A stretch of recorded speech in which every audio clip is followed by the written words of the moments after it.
नमस्कार प्रेक्षकांनो, मालिकेच्या आजच्या भागामध्ये आपल्याला पाहायला मिळणार आहे की अर्जुनच्या हाती पुरावा लागणार आहे, ते म्हणजेच विलास आणि महिपत यांचं असलेलं कनेक्शन.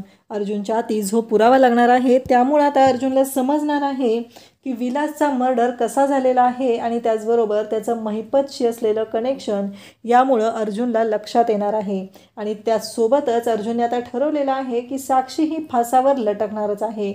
खरं तर साक्षीला आता अर्जुनने जेलमध्ये पाठवलेलं आहे आणि साक्षीची जी अवस्था आहे ती खूपच वाईट झालेली आहे. तिला कळायचं बंद झालेलं आहे, कारण साक्षीच्या बाबतीत जे घडत आहे ते खूपच भयानक असं आहे. कारण साक्षीला असं वाटत असतं की तिच्या बाबतीत जे झालेलं आहे त्याच्याशी तिला सगळ्यात जबाबदार धरत असते, ती म्हणजे अर्जुनला. पण आता जेलमध्ये ज्या बायका आहेत बाकीच्या, त्यांच्यावर जेव्हा साक्षी अरेरावी करत आहेत तेव्हा मात्र साक्षीची जी वाट लागलेली आहे ती मात्र एकदम जबरदस्त अशी आहे. आणि त्यासाठी हा व्हिडिओ शेवटपर्यंत पहा. तर इकडे सायली आणि अर्जुन गाडीतून मधुभाऊंना घेऊन निघालेले असतात. तेवढ्यातच मधुभाऊ म्हणत असतात की सायली मला जायचं आहे. अगं मी डायबिटीजवाला माणूस आहे, मला वॉशरूमला जायचं आहे, मी किती वेळ झालं तुला सांगतोय. तेव्हा सायली मात्र मधुभाऊंना म्हणत असते की नाही मधुभाऊ थांबा तुम्ही, मधुभाऊ थांबा तुम्ही.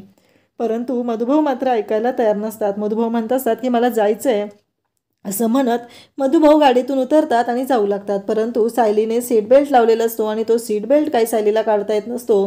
परंतु काचेमध्ये तिला दिसत असतं मधुभाऊ निघालेले आहेत आणि एक ट्रक हा सायलीच्या दिशेने मधुभाऊंच्या दिशेने येताना तिला दिसत असतो. आणि तेव्हा मात्र सायलीला खूप मोठा धक्का बसतो. ती जोरात किंचाळते, कारण ट्रक हा मधुभाऊंना उडवणार अशाच हिशोबाने आलेला असतो. हे सायलीच्याही लक्षात आलेलं असतं. आणि त्यासोबतच अर्जुन पण नारळ पाणी आणायला उतरलेला असतो, तोही तिथून धावत येतो. आणि तेवढ्यातच तिथं पोहोचलेली असते ती म्हणजे जानकी. कारण सायलीने जानकीला बोलावून घेतलेलं असतं आणि जानकी जेव्हा तिथं पोहोचलेली असते तेव्हा मात्र आता जानकी मधुभाऊंना बाजूला घेते. मधुभाऊंच्याही लक्षात आलेलं असतं काय झालेलं आहे. तोपर्यंत सायली तिथं पोहोचलेली असते आणि सायलीने आता एक महत्त्वाची गोष्ट केलेली असते, ती म्हणजेच इकडे खूपच ती घाबरलेली असते. तिला खूप मोठा धक्का बसलेला असतो. हे सगळं काय घडतंय हा प्रश्न मात्र सायलीला पडलेला असतो. आणि त्यासोबतच सायली घाबरलेली असते आणि सायली म्हणत असते कोण आहेत ती लोक, का मधुभाऊंच्या मागं लागलेली आहेत. हे सगळं सायलीचं बोलणं चालू असतं. आणि तेव्हा मधुभाऊ मात्र इकडे सायलीला म्हणत असतात की तू उगीच टेन्शन घेते. खरं तर तेच ते गुंड असतात ज्यांनी हे सगळं केलेलं असतं आणि मधुभाऊंवरती हल्ला करण्याचा प्रयत्न केलेला होता. घरात येऊन त्यांना मारण्याचा प्रयत्न केलेला असतो. तो म्हणजेच महिपतचे गुंड असतात ते. आणि त्यांनी हे सगळं कारस्थान केलेलं असतं. त्यासोबतच इकडे आपल्याला पाहायला मिळतं ते म्हणत असतात की कोण आला रे तो मध्ये. आज पण हा बघितलं ना, आज पण आपला दिवस वाया गेलेला आहे. आत्ता पण आपण त्या म्हाताऱ्याला मारू शकलो नाही आहे. साहेबाला काय उत्तर द्यायचं आहे हा प्रश्न पडलेला असतो. आणि त्यासोबतच आपल्याला पाहायला मिळतं की जेव्हा या सर्व गोष्टी घडत असतात तेव्हा मात्र इकडे तिथे आलेला असतो तो म्हणजे ऋषिकेश, त्याचबरोबर जानकी आणि हे सर्वजण तिथं आलेले असतात. आणि सगळेजण म्हणत असतात की खरंच मधुभाऊ तुम्ही काय एवढी घाई केली. सायलीला पण म्हणत असतात की सायली अगं हे काय आहे. आणि मग जानकी सायलीला विचारू लागते की सायली मला एवढ्या घाईघाईत का बोलवून घेतलं, काय झालं होतं असं सायलीला विचारत असते. तेव्हा सायली म्हणते अगं खूपच मोठा प्रॉब्लेम झालेला आहे. मधुभाऊंच्या जीवावरती काही माणसं उठलेली आहेत आणि मधुभाऊंच्या जीवाला धोका आहे, त्यामुळंच तर हा सगळा प्रॉब्लेम होत आहे. हे सगळं सांगितलं जात असतं. आणि तेव्हा मात्र जानकी म्हणत असते काय आहे तुला माहिती आहे ना सायली मधुभाऊंचा स्वभाव काय आहे. कारण इकडे सायली मधुभाऊंना ओरडत असते तुम्ही ऐकत नाही आहे, तुमचा हट्टीपणा सोडत नाही आहे. आणि तेव्हा मात्र इकडे आपल्याला पाहायला मिळतं की जेव्हा या सर्व गोष्टी घडत असतात तेव्हा मात्र इकडे जानकी म्हणते की तुला माहिती आहे ना सायली मधुभाऊंचा स्वभाव कसा आहे, मग कशाला ना तू याच्यामध्ये हे करतेस, तू जरा शांत राहा बरं, असं जानकी सायलीला सांगत असते. मधुभाऊ उठतात ताडगाने म्हणतात काय माझा स्वभाव कसा आहे, माझा स्वभाव नक्की काय बोलायचं आहे तुला. मधुभाऊ डायरेक्ट बोलायला सुरुवात करतात.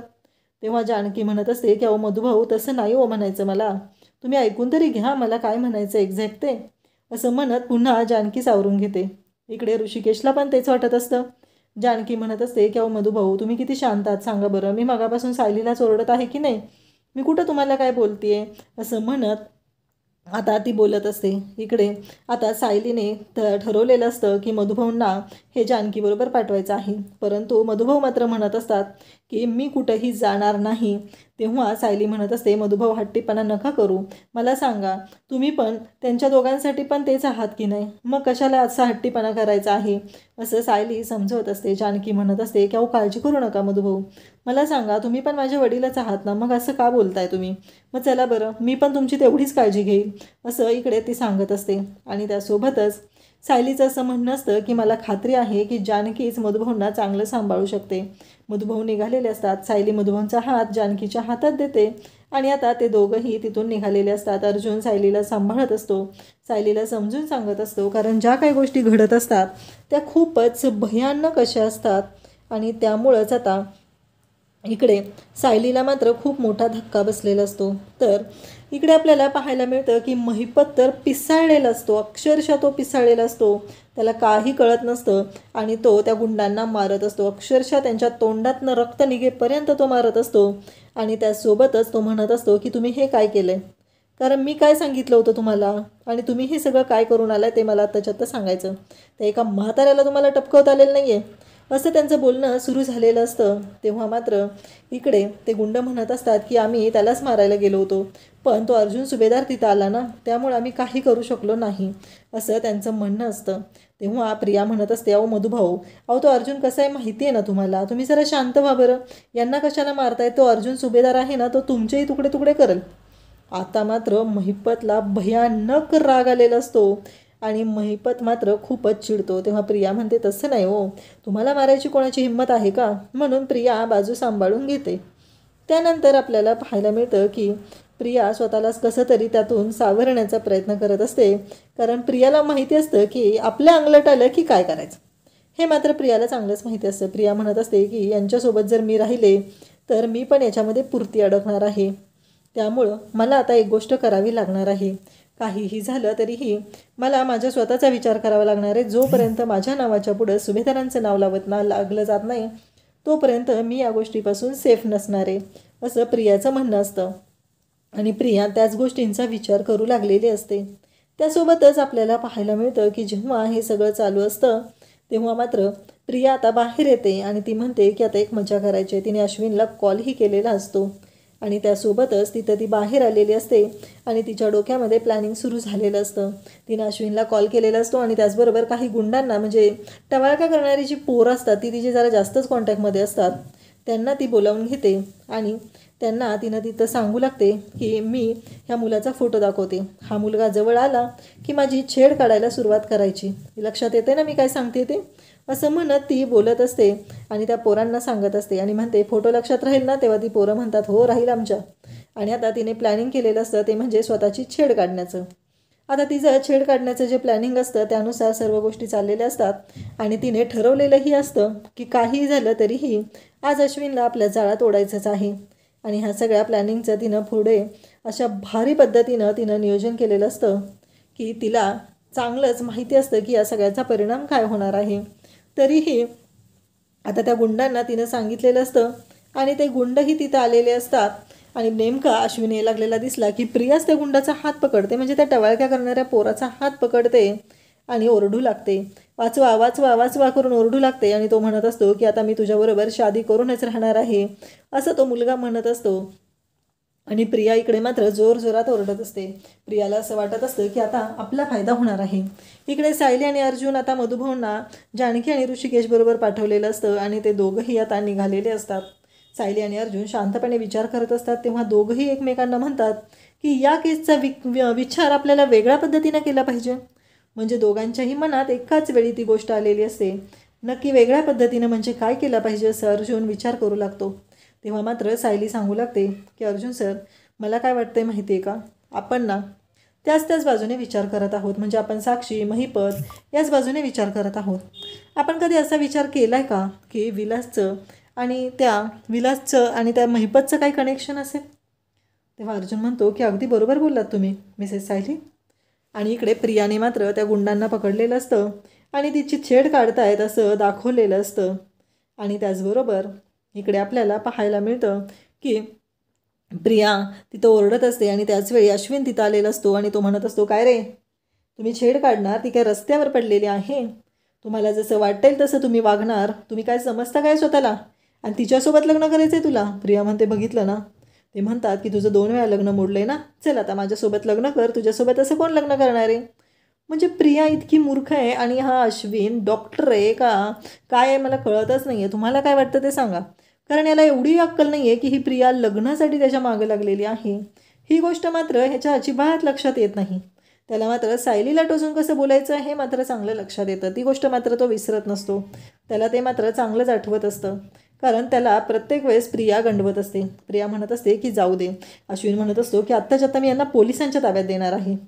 हे अश्विनचं चाललेलं असतं. आणि तेव्हा ती म्हणत असते की चल रे राहू दे चल, असं म्हणत ती जात असते. आणि तोपर्यंत त्या पोरांना सांगू लागते की पळून जावा इथनं, पळून जावा.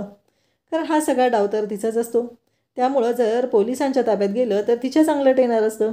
म्हणून तिनं त्या पोरांना पळून दाखवते, पळून जायला सांगते. आणि तेवढ्यावरच थांबत नाही आहे तर अश्विनचा हात पकडून ठेवते. म्हणजे अश्विन जो आहे तो काही झालं तरीही त्यांना तिथे पकडायला जाऊ शकणार नाही. प्रिया रडत असते, म्हणत असते काय जगण्याला काय अर्थ आहे माझ्या? हे सगळं माझ्यामुळेच घडत आहे ना, या सगळ्याला मीच जबाबदार आहे. कारण काहीही झालं तरीही माझ्या बाबतीतच ह्या सगळ्या गोष्टी होत आहेत, या सगळ्याला मीच जबाबदार आहे, हे माझ्यामुळेच होत आहे असं म्हणत ती नाटकं करत रडू लागते. बरोबर आहे ना, काय खोटं बोलत होते ते? कोण करणार आहे लग्न माझ्याशी? 2 वेळा लग्न मोडलं आहे माझं. भर मंडपामधून माझं लग्न मोडून मला माझी हकालपट्टी झालेली आहे, हे सगळं ती बोलत असते. तेव्हा मात्र इकडे अश्विन म्हणत असतो की असा काही विचार करू नकोस तू चुकीचा. तेव्हा मात्र प्रियाची नाटकं सुरूच असतात. प्रिया म्हणत असते की मी काय चुकीचा विचार करते, जे खरं आहे ना तेच तर बोलत आहे, असं प्रिया इकडे बोलून दाखवत असते. तेव्हा मात्र इकडे अश्विन म्हणत असतो पण तसं नाही आहे गं, तू जरा तन्वी विचार करणं. इकडे अर्जुन आणि सायली यांच्या डोक्यातही विचार सुरू झालेले असतात. तेही म्हणत असतात की काही झालं तरीही या सर्व ज्या गोष्टी आहेत त्या विचित्र आहेत आणि आपल्याला शांतपणे हँडल करणं गरजेचं आहे, हे त्यांच्याही डोक्यात सुरू झालेलं असतं. त्याचवेळी सायली म्हणत असते महत्त्वाची गोष्ट म्हणजे मला एक कळत नाही आहे की तो इथे कसा आला. तेव्हा अर्जुन म्हणतो की मला चांगलंच लक्षात आलेलं आहे की काय झालेलं आहे. कारण तेवढा पेपर म्हणजे विचार करा ना, जमिनीचे पेपर जमीन नावावर करणं ही काय वाटते तेवढी सोपी गोष्ट नाही आहे मिसेस सायली, तुमच्या लक्षात येते का? तेव्हा सायली म्हणते हो ना अर्जुन सर, मी पण त्याच गोष्टीचा विचार करत आहे. कारण काहीही झालं तरीही हे सगळं एवढं सोपं नाही आहे ना, असं सायली बोलत असते. इकडे प्रियाची नाटकं सुरूच असतात. ती इकडे आपल्याला पाहायला मिळतं की काही झालं तरीही माझ्याशी कोण लग्न करणार आहे, म्हणजे असं कोण आहे की जी व्यक्ती माझ्याशी लग्न करू शकेल, असं ती बोलत असते. आणि त्याचबरोबर इकडे आपल्याला पाहायला मिळतं की अश्विन म्हणत असतो की मी करेल तुझ्याशी लग्न. आणि सायली आणि अर्जुन यांची गाडीही तिथून चाललेली असते. कारण इकडे अश्विनला ती असं कंडिशनला आणून ठेवलेलं असतं की अश्विनने म्हणलं पाहिजे की मी आहे तुझ्याशी लग्न करायला, अशा कंडिशनला तिने अश्विनला आणून ठेवलेलं असतं. काही झालं तरी अश्विनने या गोष्टीसाठी तयार झालंच पाहिजे, हा हट्ट असतो प्रियाचा आणि ती त्याच पद्धतीने वागत असते. त्यासोबतच इकडे आपल्याला पाहायला मिळतं की अर्जुन तिला समजवण्याचा प्रयत्न करत असतो. सायलीला म्हणत असतो की सायली आपल्याला नीट प्लॅनिंग केलं पाहिजे. कारण तुम्ही विचार करा ना, कारण तो महिपत आहे त्याने असं का केलं असेल. म्हणजे मला काय वाटतं माहिती आहे का, आता कसं सुसाईड नोटवर त्याने सह्या घेतल्या होत्या मधुभाऊंच्या, तसंच त्याचा प्लॅन असणार आहे. आणि नेमकी आता अर्जुन आणि इकडे सायलीची जी गाडी आहे तिथं जे असतात अश्विन आणि प्रिया उभे असतात तिथून पास होते. तेव्हा अर्जुन शांत होतो. सायली म्हणते काय झालं. तेव्हा अर्जुन म्हणतो मला असं का वाटतंय तिथं अश्विन होता. तेव्हा सायली म्हणते मग आपण जाऊन बघून येऊया नक्की काय झालेलं, आणि अश्विन भाऊजी असतील तर आपण त्यांना सोबत घेऊन जाऊया. इकडे अश्विन प्रियाला म्हणत असतो काय चाललं आहे, म्हणजे मला कळतच नाही आहे की तू अशी पॅनिक होते, एवढं सगळं तुझं बडबड चालू आहे, या सर्व गोष्टी काय आहेत हे तुझ्या लक्षात आलंच पाहिजे, असं सगळं तो बोलत असतो. आणि इकडे प्रिया मात्र म्हणत असते की नाही अश्विन, तुला जसं वाटतंय तसं नाही आहे हे सगळं. कारण माझ्याशी कोणीही लग्न करणार नाही, कारण ते सगळे मग्न माझ्या कपाळावर लिहिले, 2 वेळा लग्न मोडणारे मी, असं माझ्या कपाळावरती लिहिलं आहे. हे सगळं बोलणं तिचं चाललेलं असतं. तेव्हा मात्र इकडे सायली म्हणत असते अहो अश्विन भाऊजी आहेत तर चला आपण घेऊन येऊया. तेव्हा दोघंही आता माघारी निघालेले असतात आणि अश्विनला बघायला चाललेले असतात, म्हणजे अश्विनला सोबत घेऊन जायचं असं त्यांचं ठरलेलं असतं. इकडे प्रिया मात्र म्हणत असते सांग ना कोण करेल माझ्याशी लग्न. आणि आता हतबल झालेला अश्विन म्हणतो की हो मी करेल तुझ्याशी लग्न. या पद्धतीने अश्विन प्रियाला बोलत असतो. आणि मग प्रियासोबत लग्न करण्याचा निर्णय अश्विनने घेतलेला असतो. त्यानंतर आपल्याला पाहायला मिळतं की इकडे सायली आणि अर्जुन गाडीत तिथे लावतात आणि उतरून माघारी येत असतात. पण तोपर्यंत अश्विन म्हणतो की आता इथून घरी चला, ती घरी गेल्यावर बोलूया. कारण अर्जुन आणि सायली हे माघारी येईपर्यंत एक मोठी गोष्ट घडते, ती म्हणजेच तिथून निघून गेलेली असतात, ते म्हणजे अश्विन आणि प्रिया. कारण प्रियाने शेवटी अश्विनकडनं वधवून घेतलेलं आहे की तो तिच्यासोबत लग्न करायला तयार आहे. आता प्रिया मोठा कांड करणार, तो म्हणजे अचानक लग्न करून येण्याचा. इकडे आपल्याला पाहायला मिळतं की जेव्हा या सर्व गोष्टी घडत असतात तेव्हा मात्र अश्विनचं हे सगळं प्लॅनिंग असतं. आणि त्याचबरोबर इकडे प्रियाच्या प्लॅनमध्ये अश्विन अडकलेला असतो. अर्जुन आणि सायली पुढे येतात आणि पाहतात तर काय, हे सगळं काय आहे. कारण तिथे अश्विन आणि प्रिया दोघंही नसतात, ते दोघंही तिथून गायब झालेले असतात. आणि अर्जुन म्हणत असतो की नाही, मला तो भास नव्हता, अश्विन होता आणि त्याच्यासोबत एक मुलगी पण होती. हे सगळं बोलणं सुरू असतं. त्यासोबतच आपल्याला पाहायला मिळतं की जेव्हा या सर्व गोष्टी घडत असतात तेव्हा मात्र इकडे अश्विन प्रियाला घेऊन निघून गेलेला असतो. अश्विनच्या डोक्यात एकच सुरू असतं की काहीही झालं तरीही महत्त्वाची गोष्ट ही आहे की आत्ता इथे रस्त्यावर बोलण्यामध्ये काहीही अर्थ नाही. हे सगळं त्याच्या डोक्यात चालू असतं. त्यानंतर अर्जुन म्हणतो की नक्कीच काहीतरी प्रॉब्लेम आहे, कारण मी स्वतः अश्विनला इथं पाहिलेलं आहे, हे त्याचं म्हणणं असतं. त्यासोबतच अर्जुन विचार करत असतो की असं काय झालं, म्हणजे अचानक का गेले आणि कुठं गेले हे, असं तो विचार करत असतो. त्यासोबतच इकडे आपल्याला जेलमध्ये पाहायला मिळतं.